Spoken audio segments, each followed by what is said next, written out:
이 공개 스터디 시작으로 환상문학 소설 책을 선택을 했는데, 환상문학 소설은 환상이라는 어떤 문학 장르 혹은 환상이라는 문학에서 통용되는 용어, 이런 것들을 공부하려면 가장 처음으로 공부해야 될 사람이 치베탕 토도로프라는 사람이고, 이 사람이 쓴 환상문학 소설이라는 책을 보는 것이 굉장히 중요해요. 왜냐하면은 모든 논문에 다 환상문학 소설로, 환상으로 시작하는 건 전부 다 환상문학 소설이라는 이 책으로 시작하거든요. 이 이유는 거의 최초로 환상에 대해서 본격적인 연구를 시작을 했고, 환상이라는 것 하나의 장르로서 수립을 했기 때문에 여기서는 환상문학 소설 이 책으로부터 시작을 하고, 여기서 어떤 변형이 일어났는지로 어떤 환상문학 연구사 검토를 한다면 그렇게 진행되기 때문이에요. 76년 담론이면은 지금 담론과 사실 그렇게 멀리 떨어져 있진 않아요. 그때쯤부터 뭐 포스트 구조주의라든지 이런 얘기들이 나오고 있고, 현재가 포스트 구조주의 시대라고 많은 사람들이 말을 하고 있기 때문에, 그런 점에서 이 책으로부터 우리가 환상에 대한 공부를 시작하는 것이 좋다고 생각했습니다. 1장 문학 장르라는 것에서부터 시작하는데, 환상문학이라는 주제를 다루는 토도로프의 목적은 수많은 종류의 문학들 중에서 환상문학이라고 부를 수 있도록 만드는 작품들의 일반적인 규칙을 찾는 것입니다. 이는 개별 작품의 특수성을 찾는 일에 목적을 두지 않고 여러 작품들을 하나의 장르로 묶을 수 있는 이론적인 검토를 진행하겠다는 의미입니다. 여기서 말하는 건, 우리는 그 문학 연구를 할 때 개별 작품을 연구할 수도 있고 개별 작품들의 일반적인 규칙을 연구할 수도 있는데, 이런 일반적인 규칙을 연구한다는 것이 대체로 서사론으로, 서사 이론으로 진행이 되거든요. 굉장히 구조적일 수밖에 없죠. 여러 개별 작품 이론을 찾는다는 것 자체, 보편적인 법칙을 찾는 것이니까. 그런 점에서 토도로프의 목적은 개별 작품들의 특수성을 찾는 것은 아니다. 그리고 오히려 보편적인 여러 작품들을 하나로 말할 수 있는 보편적인 법칙을 찾아보도록 하겠다라는 거고. 그런데 이제 논의를 진행하기 전에 장르란 무엇인가라는 질문을 먼저 던지고 있어요. 굉장히 근본적으로 들어가고 있거든요. 토도로프는 환상문학이란 무엇이다라는 일반론을 말하기 전에 장르에 대한 질문을 먼저 던지기로 결정합니다. 이는 장르에 대한 몇 가지 문제 제기와 그에 대한 답을 말하는 방식으로 진행됩니다. 첫 번째 문제, 모든 개별 작품을 읽지 않은 상태에서 개별 작품의 모음이라 할 수 있는 장르를 논하는 것이 가능한가? 웬만한 어떤 보편적인 법칙을 찾는다는 것은 다 알아야 된다고 생각할 수도 있잖아요. 모든 개별 작품. 두 번째 문제, 문학에서 장르의 수는 한정되어 있는가 무한한가? 장르가, 우리는 일반적으로 장르를 한다면 뭐 서사시, 양식, 극양식, 소설 뭐 이런 쪽으로 말을 하곤 하는데, 이건 되게 무한하게 풀어서 얘기를 할 수 있어요. 최근에는 어디더라? 비문학 선언이라는 책에서 장르라는 것이 더 이상 없다라고도 얘기를 했었거든요. 그거는 굉장히 진보적인 방식인데, 없고 오히려 해시태그가 더 맞다, 이런 식으로 얘기를 하는데 재미있는 논의였고, 좀 어느 정도 저는 공감을 했었거든요. 그런 의미에서 장르의 수라는 게 한정되어 있는가 무한한가라는 질문도 의미가 있는 것 같아요. 그리고 문학에서 장르를 규정한다는 것 자체가 의미가 있는 일인가? 라는 걸로 이제 이야기가 진행됩니다. 첫 번째 질문에 대해서 이제 토도로프의 답변들이 진행되는데, 토도로프는 과학에서 이론을 정립하는 방식을 차용합니다. 즉, 어떤 특수한 현상을 설명하기 위해서 모든 개별적인 사례를 연구할 필요는 없다는 것입니다. 몇몇 개별 사례에서 드러나는 공통적인 현상을 추출하고 그것을 통해 일반적인 가정을 끌어냅니다. 그리고 다시 개별 사례들을 통해 검증함으로써 이론의 타당성을 인정받는 방식입니다. 두 번째 질문, 장르의 수는 한정되어 있는가 무한한가? 이 질문에 대해서 토도로프는 러시아 형식주의자 토마 체프스키를 인용하며 작품들은 범주에서 유형, 유형에서 종으로 구분된다고 말합니다. 이처럼 큰 구분에서 작은 구분으로 나아가면 결과적으로 구체적인 개별 작품에 이르게 된다는 것입니다. 어쨌든 일반성의 차원에서 차이가 관건이며 그 차이는 선택적 관점에 의한 것이라는 겁니다. 이는 결론이 다소 모호하다는 문제가 있습니다. 제 생각에. 세 번째 질문은 미학적인 질문에 속한다고 하네요. 개별 작품은 어떠한 장르에 속하기 때문에 가치 있는 것이 아니라 모방 불가능한 고유의 특수성을 가지기에 가치가 있다는 것입니다. 그러나 이는 논점을 빗나가는 문제 제기이기 때문에 논의 전개가 중단됩니다. 그러니까 토도로프가, 이거는 미학적인 문제는 충분히 미학의 영역에서 다룰 수 있는데 예술 작품들은 각각의 고유한 가치가 있고 그것들이 어떤 범주로 묶인다고 할 때는 미학적으로 문제가 좀 있어요.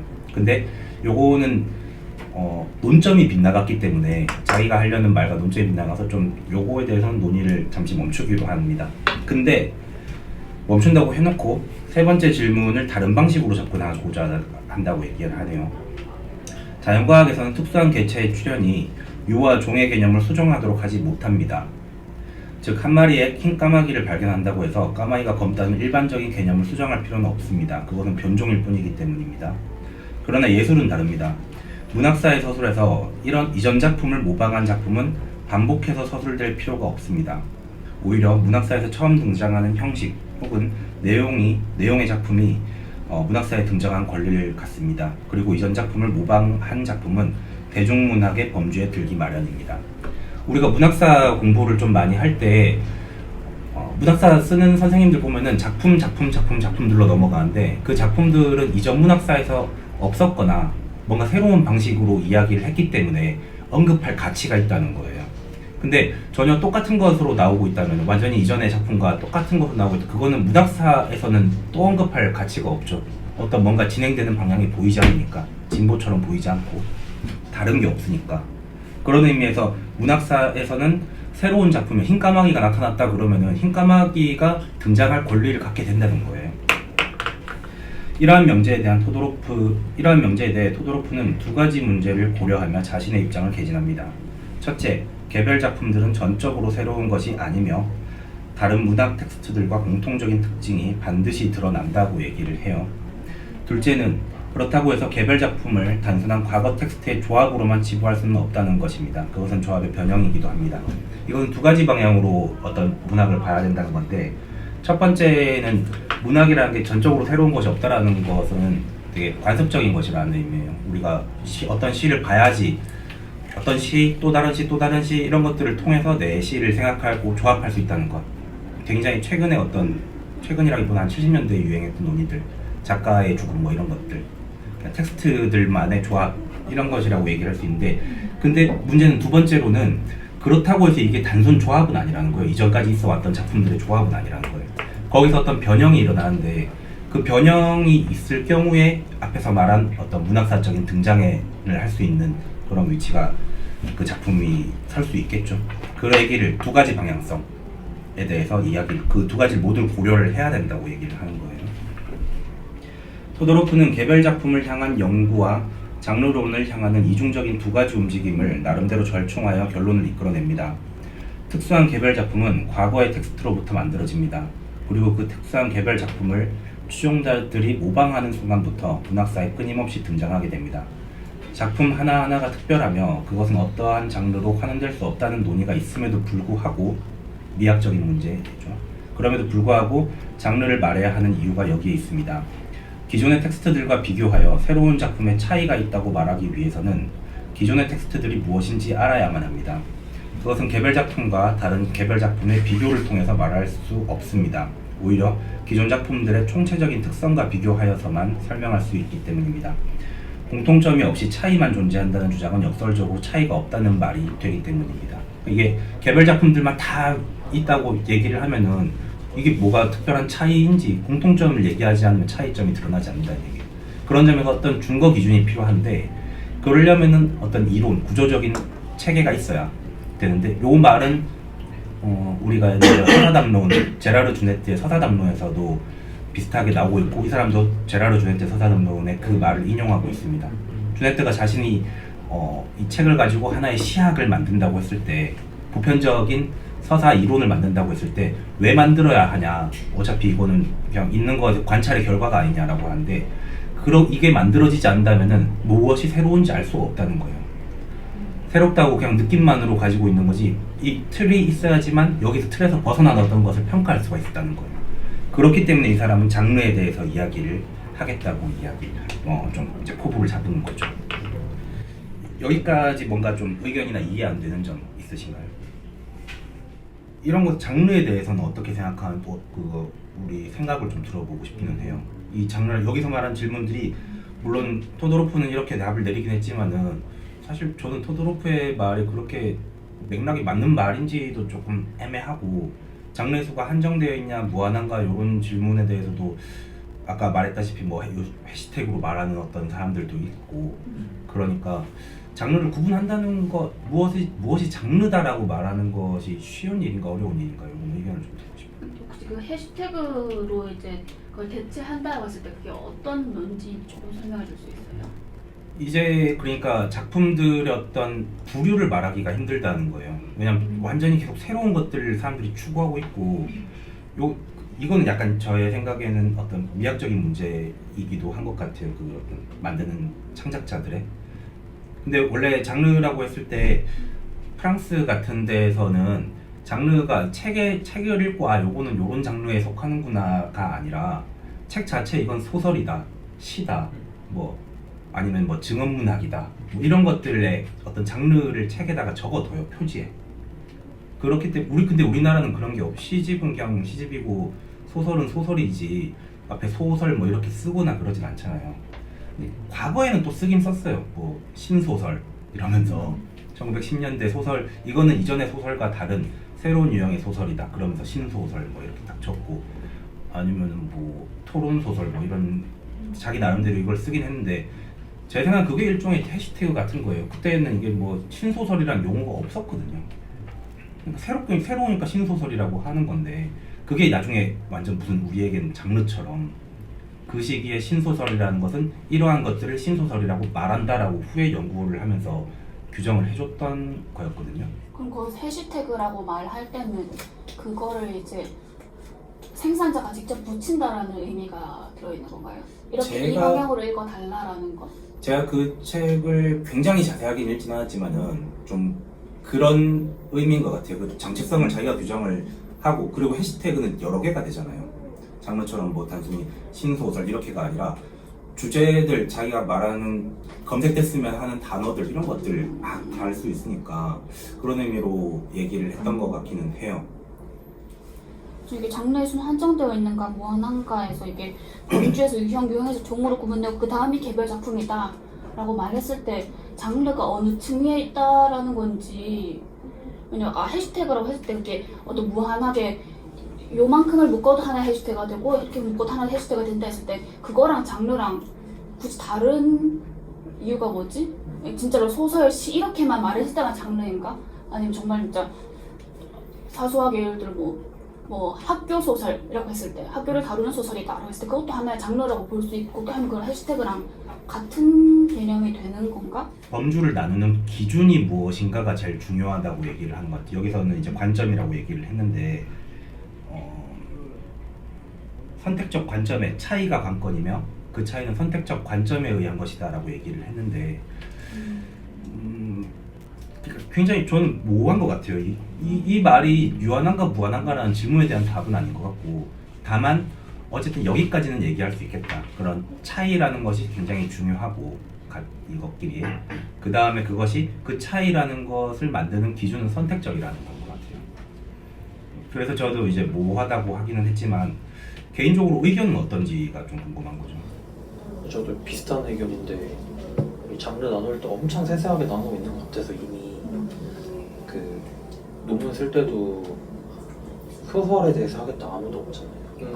뭐 여성 소설을 하겠다, 무슨 진화 소설 뭐 이런 식으로 가니까 그 대장르로 시소설 뭐 이렇게 하면은 그게 유의미한가를 얘기했을 때 문제가 생기는데 그게 아닌 방식이면은 이미 좀 해시태그 달듯이 하고 있지 않나? 라는 생각이 들어서 그런 문제는 좀 생각해봐요. 장르라는 것이 유효한가도 이게 미학적인 차원에서가 아니라 장르로 구분을 하는 것에 어떤 최대치와 최소치가 있을 텐데 아까 말한 것처럼 되게 크게도 구분할 수 있을 거고 작게도 구분할 수 있을 텐데 어쨌든 간에 뭔가 하위 범주로 계속 들어가긴 하잖아요.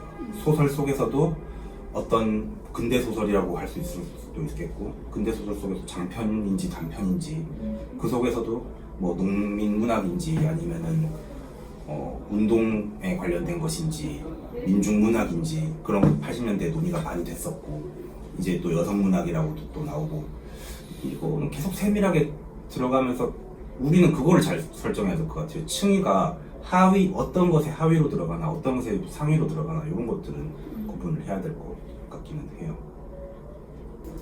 뭔가 연구자들이 장르를 장르라는 게 유효한가라고 얘기하지만 창작자는 너무 필요할 것 같은데 오히려 난 이걸 소설이라 하겠다라고 했을 때 소설이 아닌 것 같은데 소설이라고 해서 안정적인 거잖아요. 이 사람 입장에서는 뭔가 난 실용적으로 쓰고 싶지 않을 것 같아가지고 반대로 생각을 했는데 연구자들과 그냥 일반 독자들에게서 어떤 장르는 절대 떼놓을 수 없을 거다. 근데 창작자 입장에서 오히려 이게 그걸 벗어나고자 하는 시도들이 있을 수 있는데 근데 벗어나고자 하면서 소설이라 하잖아요. 나는 그렇긴 그게 너무 뭔가 자기의 어떤 안정된 공간을 두고서 하는 것처럼 그러니까 그게 뭐 기만적이다 이런 게 아니라 장르를 없애야 한다라고 말하는 순간 그들 입장에서는 도전할 필요가 없잖아요. 저는 장르 문제 창작의 입장에서 본다면은 장르 문제는 오히려 그러니까 생산자 입장에서 본다면은 출판사의 문제인 것 같은데. 그러니까 만드는 사람의 입장에서 문제는 안 될 것 같은데 정말. 왜냐면 그러니까 이 작품을 팔겠다고 생각했을 때는 굉장히 중요한 문제일 수 있는데 작품을 창작하는 것 자체에서는 장르를 염두에 두고 만들까 싶은 생각은 들긴 해요. 왜냐면 본인이 쓰고 싶은 얘기를 쓰는 거고 만약에 소설 형식이 가까우면 이걸 이제 소설로 편집해서 파는 거니까. 출판으로 가야 좀 문제로. 출판에서는 이것이 무엇인지 정체성을 붙여줘야지 되는데, 근데 정체성을 붙이기 어려운 경우가 많이 있거든요. 그 뭐냐 작가 소개나 작품 소개 이런 걸 가끔 뭐 노래를 받아 쓸 때가 있는데 그거를 쓸 때 보면은 되게 애매한 뭔가들이 있어요. 테마시 뭐 이런 거에서 그림이랑 시랑 같이 보여주는 경우도 있는데 이 경우에는 이게 그림책이라고 붙여야 할지 그림시라는 용어는 또 익숙하지 않은 용어란 말이에요. 그러니까 적어도 대중들이 익숙하게 이것이 무엇이구나라고 받아들일 수 있는 정착된 용어가 필요한데 그게 없을 때 쓰는 저도 되게 헷갈려. 이런 장르가 있나? 이런 식으로 이제 생각을 하게 되는데 편리함이 확실히 장르가 있으면은 그거는 확실히 있는 것 같아요. 나도 아까 얘기하면서 장르가 무한한가라고 했을 때 나는 무한하다고 생각하고 그 수를 정말 해시태그처럼 그거 보고 느낀 사람이 마음대로 규정할 수 있지만 규정한 게 이제 좀 더 높은 층위에서 혹은 공적 차원에서 말해지기 위해서는 쓰는 건 만큼 쓰는 거죠. 하지만 말해지기 위해서는 어떤 여기서 말하는 규정에 따라야 되지 않나, 장르의 분법에 따라야 되지 않나라는 생각을 하고 그 기준은 어디까지나 유용성이 있지 않나 생각을. 저는 하나의 자신이 뭔가 새로운 장르다라는 식으로 그러니까 되게 힘줘서 말하는 게 아니더라도 내 작품은 이런 작품이다라고 딱 한 문장도 아니죠. 한 단어로 얘기하는 게 일종의 장르인 것 같은데 근데 그렇게 말을 한다면은 확실히 사람들이 받아들여 줄까 되게 독특해야 될 것 같고 가면 갈수록 사람들이 뭔가를 판단할 때 한 가지로 판단하는 걸 꺼리는 것 같아요. 더 무게중심을 분산시키려고 하는 것 같아요. 해시태그를 적극적으로 사용하는 이유도 거기에 있다고 생각하고 만약에 이게 충분히 논란이 될 만한 것인데 나는 그 논란에 속해 있고 싶지 않고 그래서 이걸 거기서부터 분류하고 싶어. 그때 이제 해시태그가 필요한 거잖아. 이게 어떤 내가 그러니까 내가 좀 더 구체적으로 이걸 규정하기 위해서 해시태그를 사용하게 되는데 그런 면에서 좀 이따가 복합 장르라는 얘기가 나오는데 복합 장르 같은 경우에는 여러 장르들이 일반 장르와 복합 장르, 기본 장르와 복합 장르로 나누는데 기본 장르적인 특성들이 되게 여러 가지로 복합되어서 나오는 경우를 복합 장르라고 얘기를 하거든요. 그 경우는 사실 어떤 장르다라고 바로 말하기는 어려울 것 같아요. 그렇게 가면 조금 더 방금 말한 오히려 그게 더 해시태그에 가깝지 않나라는 생각도 좀 드네요. 복합 장르라는 형식이 더 오늘날의 형식과 가까운 것 같고. 장르라는 개념 자체에 대해 한 질문을 통해 장르의 필요성을 정당화한 토도로프는 이제 하나의 대표적인 장르 이론을 택해 그것을 검토함으로써 장르 이론을 정리하려는 시도로 넘어갑니다. 그가 택한 장르 이론은 노스롭 프라이의 책 비평의 해부입니다. 본격적으로 프라이의 장르론을 검토하기에 앞서 토도로프는 문학 연구에 대한 프라이의 접근 태도를 짚어줍니다. 이는 6가지의 항목으로 구성되어 있습니다. 첫째, 문학 연구는 과학 분야처럼 가치 판단이 배제되어야 하며 신중하고 엄격하게 진행되어야 한다는 것. 둘째도 있는데 둘째는 그냥 첫 번째 말에 대한 토도로프의 부연 설명으로 이루어져 있어요. 그래서 프라이가 한 말은 아닌 것 같아요. 이에 대해 토도로프는 가치 판단의 배제라는 프라이의 어조를 다소 완화시키며 이론적인 부분에서 당장은 필요 없는 것이라고 말을 합니다. 이론의 차원에서는 이 작품이 뭐 좋다, 나는 별로다 이런 약간 모호한 표현 같은 것을 해서는 안 된다라는 거죠. 셋째, 둘째는 앞에 얘기해요. 셋째, 문학 작품은 하나의 체계가 형성되어 있으며 그것은 우연적인 것이 아니라는 것. 이 역시 과학에서 말하는 총체적 일관성이라는 공리와 연관됩니다. 넷째, 문학 분석은 공시적인 방식으로 접근한다는 것. 이는 역사에 따른 작품의 변화, 즉 역사성을 무시하고 문학의 체계를 분석해야 한다는 의미입니다. 그러니까 프라이 같은 경우는 굉장히 그래도 좀 전 사람이에요. 그 포스트 구조주의 전 사람이라서 보니까 굉장히 구조주의적이에요. 공시적이라는 말은 시대에 따라서 이게 뭔가 변화된다라는 것을 생각을 안 하고 다만 뭔가 시대를 초월해서 보편적으로 가능한 어떤 것을 얘기를 하는 거잖아요. 그래서 시대가 변화해도 바뀌지 않는 어떤 규칙을 얘기를 하는 거예요. 그런 의미에서 이 사람은 굉장히 구조주의적이고 뭔가 그 본질주의적이고 이런 느낌이 좀 있어요. 프라이가 그렇다는 겁니다. 첫째에서 넷째까지는 과학적인 방식과 유사하게 문학 연구를 진행해야 한다고 간략히 정리할 수 있을 것 같습니다. 다섯째, 문학 텍스트는 일상적 담론과 달리 참과 거짓이 없습니다. 참과 거짓이 있는 명제는 현실의 지시 대상이 존재하느냐 아니냐의 문제입니다. 소설 속의 인물이 아무리 현실처럼 느껴진다 하더라도 그것은 현실에 존재하지 않습니다. 예를 들어 수학에서 삼각형의 세 내각의 합은 180도다 라고 말할 수 있지만 실제로 완벽한 삼각형이라는 것은 현실에 존재하지 않습니다. 이런 점에서 문학 텍스트는 결과적으로 동의 반복의 성질을 가진다고 얘기할 수 있습니다. 자기 지시를 한다고 얘기할 수 있겠는데 되게 이것도 굉장히 좀 구조주의적이에요. 뭐냐면은 문학 자체, 텍스트 자체가 텍스트 자체로 완결된다라는 의미인데 예를 들면 텍스트에서 뭐 프랑스의 왕이 있다라고 얘기를 한다면 이건 철학에서 굉장히 자주 나온 프랑스의 왕은 대머리다라고 얘기를 한다면은 프랑스의 왕이 없죠. 프랑스에는 왕이 없는데 대머리라고 얘기했기 때문에 이것은 거짓이 되는 거가 되죠. 근데 소설에서는 프랑스의 왕이 대머리다라고 얘기를 해버리면은 현실과 상관없이 그냥 그런 거죠. 그런 거죠. 그냥 소설 속에서는 이게 참이라면 참인 거고 아니 거짓이라면 거짓인데 이건 소설 속의 논리라는 거예요. 그런 의미에서 소설이든 시든 문학에서 이것이 무슨 의미입니까? 라고 말할 때 많은 사람들이 현실에 뭔가를 끌어와서 얘기를 하는데 이것은 잘못됐다라고 얘기를 하는 겁니다. 뭐 지금의 연구 방식과는 굉장히 좀 다르고 다르다고 볼 수 있죠. 구조주의 서사 이론에서는 이런 식으로 연구하고 있지만은 여섯째, 모든 문학 작품은 관습적이다. 관습적이라는 것은 완전히 새로운 문학 작품은 없다는 의미가 됩니다. 그것은 어떤 방식으로든 이전의 문학 작품의 영향을 받았으며 다른 작품들로부터 출발하여 새로운 작품이 나온다는 것입니다. 이는 장르 개념의 출발점이기도 합니다. 우리가 앞에서 읽었던 그 부분에서 말했던 거나 마찬가지예요. 여기까지 또 한 단계가 나옵니다. 요거는 방금 말씀드렸다시피 프라이가 문학 연구에 대해서 어떤 식으로 어떤 태도로 가지고 접근하냐를 얘기를 한 거예요. 그럼 이제 이어서 토도로프는 프라이의 비평의 해부로부터 조금 더 장르와 직접적인 연관이 있는 이론의 영역으로 넘어갑니다. 사실상 프라이는 문학의 여러 계열들을 정리하며 상당히 복합적이고 많은 수의 범주를 제시했지만 토도로프는 이를 간략히 나눕니다. 원래 그 비평의 해부에 보면은 엄청 복잡해요. 비평의 해부 보면은 뭐 나누는 기준도 엄청나게 많고 그 기준과 기준이 합쳐져서 거기서부터 파생되는 많은 것들이 있어요. 근데 너무 간략하게 정리를 한 것 같아서 첫 번째 기준은 제가 책에서 찾을 수 있었는데 대충 봐서는 두 번째, 세 번째, 네 번째, 다섯 번째, 여섯 번째 기준을 바로는 못 찾겠더라고요. 스쿨터만 이거 발제준비한다고 스쿨터만 봤거든요.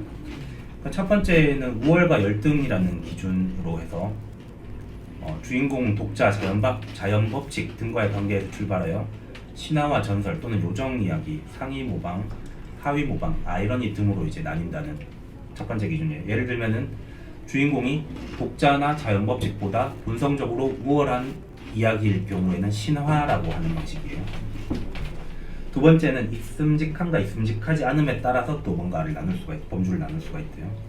세 번째는 타협과 배제, 사회와의 관계에 따라서 타협이면 희극적 범주, 배제면 비극적 범주로 분류를 하고 있습니다.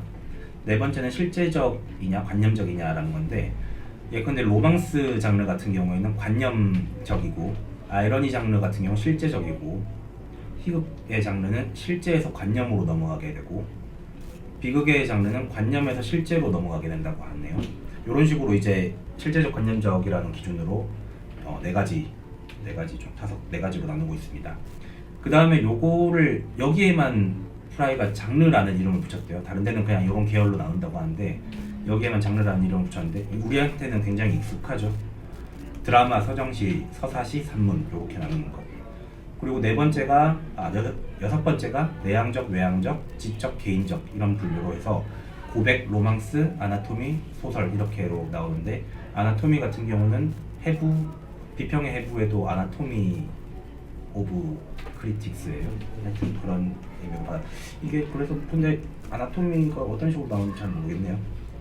이거는 뭐 책을 읽어봐야겠지만 여기서는 잠시 멈추도록 하죠. 여기까지 했을 때 혹시나 질문이 있을 수 있겠지만 4번까지 하고 이야기를 좀 넘어가도록 하죠. 토도로프는 이제 프라이가 범주화한 6가지 계열들을 검토하며 논리적 결함을 지적합니다. 특히 첫 번째 범주의 논리적 비일관성을 굉장히 신랄하게 비판을 하는데, 이게 신랄하다고 해도 될지 모르겠는데 이건 제 가치 평가예요. 프라이의 첫 번째 분류를 자세히 옮겨보도록 하겠습니다.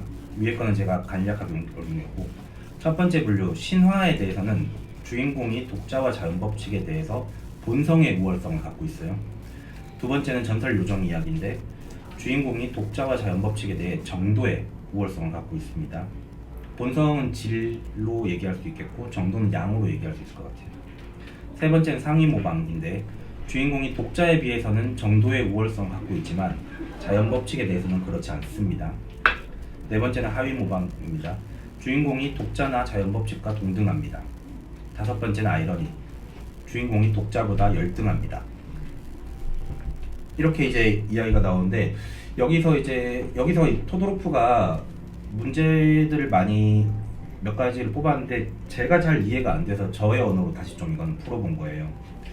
프라이의 분류 체계는 주인공과 독자 자연법칙의 관계를 우열 열등의 기준과 본성 정도의 기준으로 복합적으로 사용해서 말하고 있어요. 이것을 얘기하려면 그러니까 주인공이랑 독자 자연법칙이라는 두 대립되는 향이 있고 이들의 관계에 대해서 얘기하는데 그 관계의 기준은 첫 번째가 우열 열등이고 두 번째는 본성과 정도예요.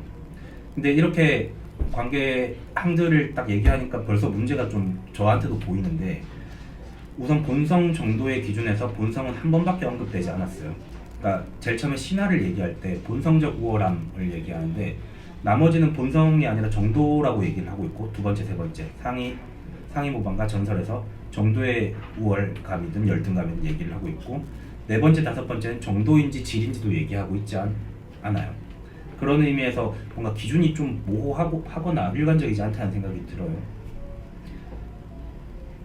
또한 동등이라는 새로운 기준이 하위 모방에서 나오면 열등이든 우열이든 두 개로 해야 될 텐데 동등이라는 말이 갑자기 하위 모방에서 자연법과 동등하다고 얘기하는데 이것의 의미를 정확하게 알 수가 없는 것 같아요. 이게 열등한 건지 어떤 건지.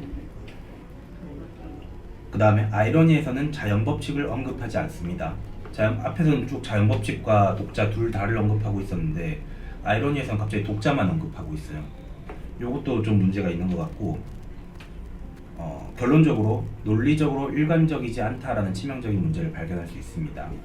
그래서 토도로프에 따르면 이는 몇 가지 이론적 보완을 한다고 하더라도 이론적으로 총 13가지 범주들을 제시할 수 있다라고 얘기를 해요.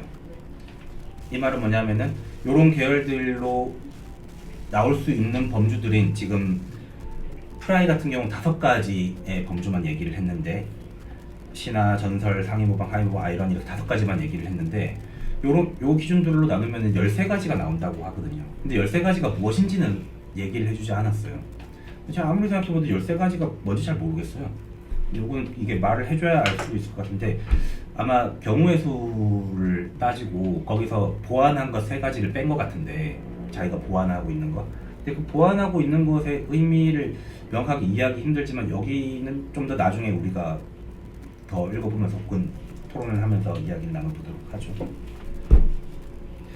이론적으로 13가지 범주가 가능하다는 토도로프의 주장을 받아들일 때 그렇다면 프라이가 5가지 범주만을 제시한 이유는 나머지 8가지 범주가 이론적으로 가능하지만 실제로는 존재하지 않는 경우를 들 수 있겠다라는 겁니다. 즉 역사적으로 존재해왔던 5가지 범주 관측할 수 있는 것들 이제까지 다 찾아보니까 이렇게 5가지 범주가 나오더라 라는 것이 있고 그 다음에 이론적으로 실현 가능성이 있는 따라서 발견되지 않았거나 혹은 미래에 만들어질 수 있는 8가지 범주가 있다라는 결론으로 이야기가 진행되면 지금까지의 논의는 토도로프의 이론을 위한 2가지 고려사항을 파생시킵니다.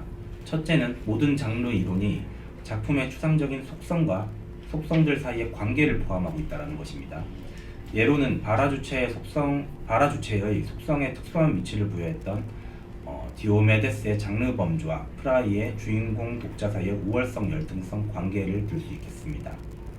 둘째는 장르를 기본 장르와 복합 장르로 구분할 수 있다는 것입니다. 소네트라는 어떤 시의 유형 중에 하나는 여러 속성들이 결합한 장르로 이는 여러 기본 장르들이 갖는 특징을 한꺼번에 드러낸다는 점에서 복합 장르라 볼 수 있다는 것입니다. 여기까지 일단 이야기를 한번 나눠보도록 하죠. 저는 그게 신랄하다는 부분 저도 비슷하게 느꼈는데 왜냐면 대놓고 자의적이라고 토도로프 프라이의 이런 장르 구분은 굉장히 자의적이다라고 대놓고 얘기를 하는데 굳이 토도로프가 지적하지 않더라도 이론이라는 것은 진짜 좀 생명이라고 할 만한 게 논리적 일관성이 있어야 되고 또 가장 단순하게 말하면서도 가장 많은 것들을 포함해야 할 수 있는 게를 두고 우리는 보통 이론적으로 뛰어나다고 얘기를 하거든요. 근데 이 기준 갖다 붙이고 저 기준 갖다 붙이고 필요할 때 빼고 필요할 때는 딴 거 집어넣고 요럴 때는 우리는 보통 과학적인 이론으로서 엄밀성이 떨어진다라고 말을 하거든요. 단순히 지금의 단계로서는 프라이가 잘못했다라고 말하는 건 좀 조심스럽지만 그럼에도 불구하고 토도로프 말을 인정한다면은 좀 많은 것들이 빠져 있거나 이론적인 엄밀성이 좀 부족하다라고는 말할 수 있을 것 같아요. 그래서 여기 보면 구조주의자들의 구조가 추상적인 규칙이라면 프라이에게 있어서 구조는 공간 속의 배치로 축소된다. 그러니까 자기가 경험한 작품들에 근거하고 있다는 걸 그 사람이 느끼는 것 같아요. 토도로프가 이렇게 프라이에 적는 부분이 보통 구조주의자들이 말하는 구조보다 추상도가 떨어지고 본인의 어떤 가치 기준이 많이 들어간 것 같은 느낌이 있다. 그게 어떤 윤곽 불사르랑 연결되어 있는 게 아닌가. 여기서 추상적이라는 거는 좀 보편성이 떨어진다라는 거죠. 비평의 해부는 정말 많은 작품들을 가지고 와서 그 작품들로부터 끌어내거든요. 그러니까 아까도 말했지만 너무 많은 복합적인 어떤 분류들이 있다고 했는데 다 때려서 다 설명하려다 보니까 분류가 굉장히 복합적이고 굉장히 많고 보기 싫더라고요.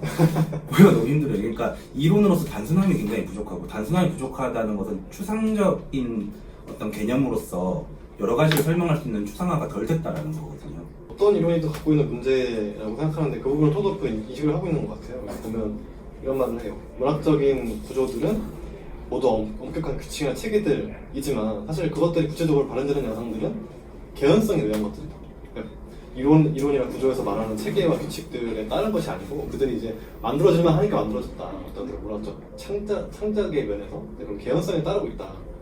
이런 얘기를 하면서 이제 뒤에는 프라이를 좀 도와주는 듯한 느낌도 있고요. 전 왜 프라이를 가지고 왔는지 잘 이해가 안 되는데 이게 뒤에 가서 테마 얘기를 할 때 많은 작품들을 토도로프도 인용을 하는데 근데 이제 이론의 방향과 어떤 실제 작품의 방향 이 양 방향이 부딪히잖아요 항상. 이 부딪히는 양상의 예를 들기 위해서 화학문학을 시작하는 그 길목에서 장르적인 어떤 한계? 본인이 생각하는 한계? 자신이 이쪽을 극복하고 싶었던 한계가 그 이론과 실제 작품 사이의 대립이라면 그거를 문제 삼기 위해서 여기서 프라이를 문제 삼았던 게 아닐까 싶기도 하고 이게 실제 작품과 함께 이론이 실제 작품과 함께 얘기를 했을 때 의미가 있는 것이고 어떤 형식이 있다면 내용과 같이 얘기할 때 의미가 있는 것이니까 토도로프도 그 점을 굉장히 의식하고 있었던 것 같아요. 이렇게 이론만 딱 얘기해서는 아무것도 되지 않고 실제 작품들, 개별 작품들에 대해서 함께 얘기해줘야지, 균형을 맞춰서 얘기해줘야지 이게 이론으로서 의미가 살아난다는 것을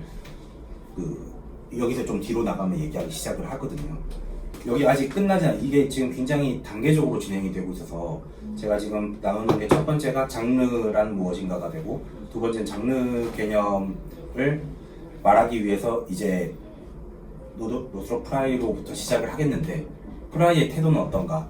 그렇다면 프라이는 어떻게 장르를 구분했는가? 그렇다면 프라이의 장르 구분에 대해서 뭔가 문제가 있지 않은가? 문제점을 지적해보자. 그 다음에 여기서부터 본인이 생각하는 어떤 통찰까지가 지금 제가 발제한 것까지예요.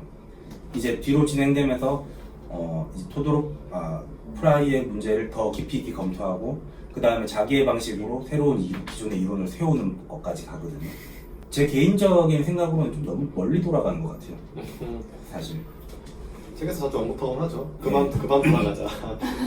너무 많이 돌았다 이런 얘기 하는데. 뭔가 루스로 프라이의 분류 방식도 잘 모르겠고 이 사람이 비판하는 것도 약간 뭐라 해야 되지? 13개가 제시가 안 돼 있어요. 제시가 안 돼 있어요. 제시가 안 돼 있으면은 얘가 틀리게 말했어 약간 이러고 많은 느낌이어서 이 구분이 자의적이긴 한데 동시에 좀 뭔가 괜찮은 부분 아닐까 싶기도 해가지고 요 부분 말씀하시는 거죠? 근데 이거 신화 전설 중에 뭔가 그러니까 그 그럴싸해. 약간 실용적으로 봤을 때 이거 외에 다른 게 가능하더라도 필요한가 싶기도 하고 그래서 뭔가 형식적으로 잘못했어 오케이 알겠는데 그래서 그러니까 제가 궁금한 거예요. 4번을 말함으로써 토도로프가 5번을 추상하는 방식이 저는 사실 이해가 안 가요. 저도 여기서 넘어가는 부분들이 상당히 좀 거슬리는 부분이 있었는데 우선 요런 얘기 저는 요 부분은 좀 좋았는데 이론적으로 가능성이 있는 것이 있고 그러니까 이전에 역사적으로 발견되는 것이 있다라는 거는 좋은데 그러니까 프라이 같은 경우 하는 방법은 되게 많은 것들을 통해서 거기에 보편 법칙을 발견하는 것이었는데 이렇게 보편 법칙을 발견해서 체계를 세우다 보니까 이 체계를 통해서 또 다른 가능성들을 볼 수 있다는 거거든요. 이론으로부터 어떤 실제로 존재하지 않지만은 존재할 수 있는 어떤 것들을 찾아낼 수가 있다는 거예요. 요 점에서 이런 통찰을 이 사람이 이제 가지고 온 거는 굉장히 재밌는 것 같아요. 프라이의 방식과는 완전히 다르죠. 체계가 있음으로써 나올 수 있는 거니까. 근데 여기서 좀 5번으로 넘어가는 거는 약간 살짝 비약이 있긴 있어요. 갑자기 어떤 이미지의 속성이 중요하다라는 것. 예컨대 제 생각에는 무엇과 무엇을 항으로 놓고 이 것들의 관계는 어떠냐라고 하는 것까지 넘어가는 거죠. 여기서 속성이라는 것은 사람에 따라 기준은 다르겠지만 중요한 속성이라는 주인공 예를 들면 발화행위자가 누구인가 발화행위자의 정체가 소설 밖에 있을 수도 있고 소설 내부에 있을 수도 있고 두 개가 다 섞였을 수도 있죠. 이런 경우 이게 그런 속성이 중요하다는 거가 되는 거고 한편으로는 뭐 다른 관계들 프라이처럼 이 관계가 뭐 우열이냐 열등의 관계 우열 열등의 관계냐 아니면 있음직한 믿음직하지 않음의 관계냐 이런 쪽으로도 갈 수가 있는 거예요. 어쨌든 대체로의 기준은 이런 것들을 통해서 장르를 구분하는 기준을 만들고 있다라는 것을 지금 여기서 말하고 있어요. 사례를 보고 그냥 거기에 법칙 찾아내는 거네요. 그리고 장르를 이렇게 이런 식으로 구분해왔다. 그래서 장르 구분이라는 거는 결국에 이런 것이 나를 엄청 그냥 축소시켜서 이제 프라이가 한 여러 가지 범주들 속에서 핵심적인 어떤 에센스 이게 좀 뭐랄까 구조적으로 어떤 내적 구조를 가지고 있느냐라고 했을 때 속성과 관계다라는 거죠. 프라이를 되게 읽어보고 싶긴 하다. 프라이 진짜 너무 상위 모방, 하위 모방이 뭐의 모방인지도 잘 모르겠고 해서 이게 더 궁금하긴 한데 어떤 책인지. 이건 거의 서론에 나오는 그 프라이 책의 서론의 비평의 해부의 서론에 나오는 내용인데 서론에서 먼저 이거를 던져놓고 시작해요. 일반 그 상위 모방, 하위 모방 이 부분을 먼저 던져놓고 그 다음 거를 읽을 시간은 저에게는 없었어요. 이거에서 아마 설명이 진행될 텐데 그런 설명이 대체 어떻게 가냐 하면은 작품들 다 가지고 와요. 그래서 이 책에서는 프라이 하는 방식이 첫 번째가 이론적인 방식이 있고 두 번째가 기술적인 방식이 있다고 하는데 아마 제 추측으로는 이런 이론을 먼저 말을 하고 이 이론에 대해서 설명하는 여러 작품들을 쫙 말해주는, 그래서 기술적이라고 하는 것 같아요. 근데 저는 이러려면은 사실 프라이의 것만으로 해서는 안 되고 장르 구분을 한 여러 사람들의 것들을 종합해야 된다고 생각을 하는데, 그 사람도 시간이 없었던 게 아닐까요? 약간 불성실한 게 아닌가 그 사람이. 사실 이 사람은 원래 환상 장르를 규정하려고 하는데 장르에 너무 힘 빼는 것도 좀 웃기긴 해요. 일장은 지금 장르로서 환상 장르를 구별하기 위해서 먼저 장르라는 것이 무엇이고 장르라는 것이 어떤 원리로 나눠지고 이런 것들을 말하고 있는데, 결국 나중에는 다 말한 다음에 그래서 환상이라는 것은 어떤 속성과 특징을 가지고 있는 이런 쪽으로 가요. 환상 문학이라고 일컬어지는 것들을 보니 어떤, 그러니까 토돌코가 봤을 때 이런 기준을 만들 수 있고, 그래서 뭐 이런 걸로 나눌 수 있다, 이런 식으로 얘기가 나가고 있기 때문에 가끔 얘기 나오는 그 기문학과, 기문학, 환상문학, 경이문학 이 스펙트럼이 그런 기준들에 의해서 기경의 문제는 나중에 얘기하겠지만 번역이 좀 다른 사람도 다르게 번역을 해요. 기경이라는 되게 이상한 말을, 하여튼 이건 제 생각이 아니고 그 번역이 실제로 다른 책에서는 다르게 번역을 했기 때문에. 그 베레벨의 신 같은 거는 주인공이 독자보다 열등한데 세계보다 우월한 거 아닐까? 그렇게 볼 수도 있지. 그런 구분들도 합쳐서 13가지인 것 같아요. 그죠? 예, 제가 이걸 표로 만약에 정리를 하자면은 우열열등 뭐 이렇게 가면은 질적인 주인공이 질적인 주인공, 질적 주인공, 양적, 그 다음에 독자, 법칙 이런 게 있는데, 이거 4개씩 나오거든요.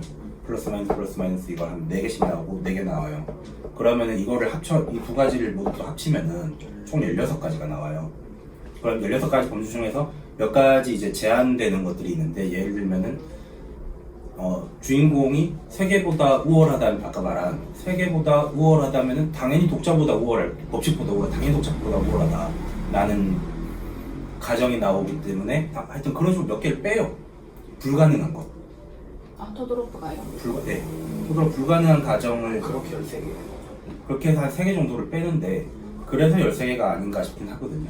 근데 이렇게 될 경우 동등이라는 새로운 항에 대해서는 설명하지 못하게 되는 거고, 요거는 열등과 우열밖에 없는, 열등과 우월밖에 없는데, 동등이라는 거는 얘기하지 못하고 3개는 아예 설명하지 않는 것도 또 얘기하지 못해요.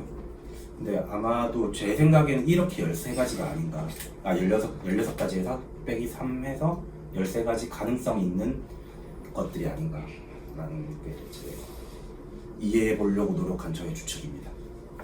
본성적으로 우월한 것과 양쪽으로 우월한 것의 의미도 사실 잘 모르겠어요. 신적 존재와 그런 존재에게서 태어난 뭐 혼혈 같은 것들, 그런 거 신화에서 얘기하는 네, 그런 네. 것들을 실제 신화 같은 경우에 그래서 뭐 전설 요정 얘기 같은 거 보면 헤라클레스 얘기도 나올 수 있고, 뭐 굉장히 힘이 세다든가 굉장히 머리가 좋다든가 굉장히 멀리 본다든가, 이런 어떤 인간 신체의 어떤 그런 것들을 어떤 수치적 양쪽으로 초월한, 헤라클레스는 신화로 보지 않나요? 분류를 하자면 전설 같은 거는 좀 저 다르네. 아끼지 않습니다. 아, 우리 뭐 옛날에 이런 거 공부할 때 이제 전설은 실제 존재하는 지명의 증거가 있어야 되고 뭐 이런 것들이 전설이 아닌가? 질과 양이라고 했을 때 저는 질은 본성의 우월함이라고 하면은 양적이 오히려 뭐랄까 어떤 선한 사람 같은 도덕적인 사람 이런 걸 말하는 거. 그게 질적인 다양하게 읽힐 수 있겠네. 명확하게 지금 기준을 잘 모르겠어요 저는. 한편으로는 이 명확함이라는 게 장르 구분할 때 유용한가는 다시 물어봐야 될 것 같기도 하고. 근데 우선은 여기서 논의에 따르자면은 적어도 어떤 기준을 세우려면은 이론이 날카로우면 날카로울수록 그 작품을 설명하는 용어가 현실과 멀어지는 그런. 그때 날카롭다는 건 모든 거에 딱딱딱딱 맞게 날카롭다는 말보다 요거랑 요거를 다 구분짓는 어떤 선의 날카로움이라면은 저는 그게 좀 명확할수록 더 좋다고는 생각이 들거든요. 다만 이 기준에 따라서 나눴을 때 안 나눠지는 작품들은 있겠죠. 상당히 많이 있겠죠.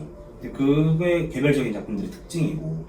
그래서 네. 여기서 느꼈던 그 애매함, 이론적으로 부족한 날카로움 같은 게 환상문학에는 도움이 되지 않을까. 지금은 환상문학에는? 깊이 생각은 안 해봤지만 그럴 수 있을 것 같아서. 그럼 어째서죠? 그건 깊이 생각 안 해봤어. 그냥 어림짐작으로 여기 프라이를 쓰니까 아까도 왜 프라이를 쓰는지 모르겠다고 하셨잖아요. 제가 왜 프라이를 쓰는지 모르겠다고 하는 건 좀 더 이런 명확한 설명을 위해서라면은 프라이보다는 좀 더 세련되게 정제된 어떤 이론을 가진 장르 이론을 가진 사람으로부터 자신의 이론을 추출하는 게 좋지 않을까라는 의미였어요. 근데 뭔가 토도로프가 환상문학 범주를 어디까지 두고 있는지는 잘 모르겠는데 약간 뭐 웹소설이나 좀 약간 대중적인 판타지 생각하면은 걔네들을 뭔가 장르 분석할 때는 여기서 얘기하는 제외된 것들이 좀 의미가 있을 것 같다는 생각이 좀 들었어요. 토돌프의 방식이 그 양극단을 두고 그 중간에 가장 절묘한 그 언저리, 가장 절묘한 그 가운데를 환상문학으로 두고 그 양쪽 굉장히 좁은 환상문학의 입지 그 양쪽을 다른 문학으로 싹 밀쳐내면서 환상문학의 입지를 만들거나. 뭔가 제가 생각하고 있는 판타지 소설들은 보통 평범한 사람 아닌 사람을 다루잖아요. 근데 평범한 줄 알았는데 비범하거나 약간 그러다 보니까 이런 구분에서 좀 뭔가 경계에 있는 거를 많이 다루게 되는 것 같긴 해서. 요 구분은 사실 프라이의 구분이고 나중에 토도로프의 구분으로 가면은 프라이의 구분과는 사실 상당히 동떨어지는 것 같아요. 토돌프의 기준으로 보면 흔히 얘기하는 오늘날의 판타지 소설은 환상문학이 아니야. 경이문학인가 그쪽 아니에요. 그 완전히 그쪽 현실이 아닌 쪽의 논리를 받아들이는 그냥 그 세계의 이론과 법칙을 그냥 그대로 받아들이는 형식. 그래서 이질감이 없어. 그 안에서는 마치 반지의 제왕이라든지 이런 작품들처럼 아예 다 별 세계가 있는 거야. 그런 작품은 환상문학이 아니고 또 다른 한편에는 이제 막 셜록 홈즈랑 비슷한 그런 어떤 현실 논리로 굉장히 쉽게 설명이 되는데도 불구하고 뭐 감춰져 있었다거나 갑자기 나타났다던가 뭐 이런 식으로 이제 설명은 다 할 수 있는 현실 세계 안에서 그런 것들이 또 다른 한쪽에 치우쳐 있고 그 가운데 설명을 하자면 설명이 될 것 같기도 한데 실제는 아닌 경우의 작품에서 드러나기로 예를 들어서 누가 막 설명을 해 보니까 그게 맞는 것 같아 근데 작가는 그렇게 끝내지 않아 마지막에 그거에 반대되는 걸 마지막에 딱 보여주면서 그거 아니지롱 하면서 딱 끝내버리는 이런 것들 그래서 어느 쪽인지 알 수 없는 이 양쪽 범주에 다 들어가지 않는 아마 더 읽어가면서 좀 더 명확하게 우리들도 알게 되지 않을까 싶어요. 이게 제가 어떻게 읽어보신 분에게는 제 요약이 여기까지였던 자세하게 갔던 것 같아요. 빼먹는 걸 최대한 없이 말렸던 것 같아요. 3, 4장의 내용은 이 책에서도 의문이 많이 나는 부분이기도 하고 혹시 복합 장르는 요 정도 얘기로 나오는 건가요? 길게 나오지는 않아요. 이 정도 얘기인 거예요. 소네트를 예로 그냥 설명을 하는데 소네트 같은 경우는 뭐 제가 잠깐 봤더니 또 기준이 되게 많아요. 여러 가지 기준들이 한꺼번에 여기서 등장하기 때문에 이런 기준들을 충족시켜야 할 소네트다 뭐 이렇게 나오기 때문에 가군과 같은 이러저러한 규율, 가군 이런 거 나오죠. 운율 구성 혹은 테마에 관한 이런 세 가지 기준들이 복합적으로 작용했을 때 소네트를 정의할 수 있다. 그리고 복합 장르랑 해시태그랑 계속 다른 거네. 그렇게 되면. 해시태그는 이 시기에 대해는 고려도 하지 아니 않았고 아까 혹시 복합 장르 해시태그 얘기하면서 복합 장르를 같이 가져와서 얘기하길래 그거를 어떤 유사한 건가 생각했는데 교집합과 합집합 차이. 그렇죠. 해시태그는 자기가 그냥 열거하면 되는 거고 요거는 엄청 버전은 협소해지는. 다 가지고 와야지 그러네 협소해지는 걸 수도 있겠네요. 교집합이 이것도 되고 이것도 돼야 되고 이것도 다 충족시켜야지만 이게 되니까 그렇게 볼 수 있겠네. 어제 여기까지 해서 슬라이트를 우선 칠까요? 역할이죠. 시간은 어떻게 네? 하실 줄 알겠다. 할수 없어요. 끌까요?